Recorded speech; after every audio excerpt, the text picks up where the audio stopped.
খুব জোরে বৃষ্টি।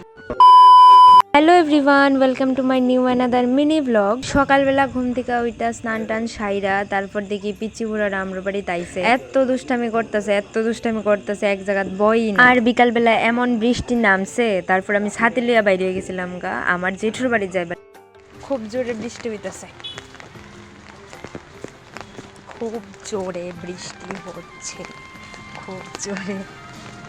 তারপরে বৌমনি আর এই পিচ্চি বুড়াটা আমার লিগা এখানে দাঁড়িয়ে রইছিল, আমার লিগা ওয়েট করতে। আমি যে ভিডিও করি এই কিউট টিয়াটা আমার দিকে ছায়া ছায়া দেখতেছে। তারপরে আমরা গেছিলাম গা পার্লারে। হে দেখো কি সুন্দর করে ছায়া ছায়া দেখতেছে। হেয়ার মা করতেছিল থ্রেডিং। টাকলুটা চুলা ছিল, আজকে চুলও না। এদিকে আমি বয়ে বয়ে ওয়েট করতেছিলাম হেয়ার মার কোন সময় থ্রেডিং শেষ হইব। আর হে তো এক জায়গাত বইবার মানুষ না, তো হেরে লই আবার আয়নার সামনে একটু দাঁড়িয়ে ভিডিও করি। তো আজকে আসছিল লক্ষ্মী পূজা, তো এইদিকে খুব সুন্দর কইরা বাজি টাজি ফুটায়া, এদিকে এটার কিতা কই আমি ঠিক নামটা জানি না। তোমরা যদি এই জিনিসটার নাম কইতে পারো তো আমার একটু কমেন্টে কই। তারপরে এদিকে আইছিলাম মামির বাড়িতে, মামি দিছে প্রসাদ, খিচুড়ি আর লুচি। তারপরে এদিকে প্রসাদ টসাদ খায়া গেছে আবার বাজি ফুটাইতে। 1 নাম্বার এই বাজিটা, 2 নাম্বার এই বাজিটা, 2টা বাজি ফুটাই। আজকের ভিডিও এখানেই শেষ, আবার দেখা হবে নতুন কোনো একটা সুন্দর ভিডিওতে। ততক্ষণের জন্য টাটা।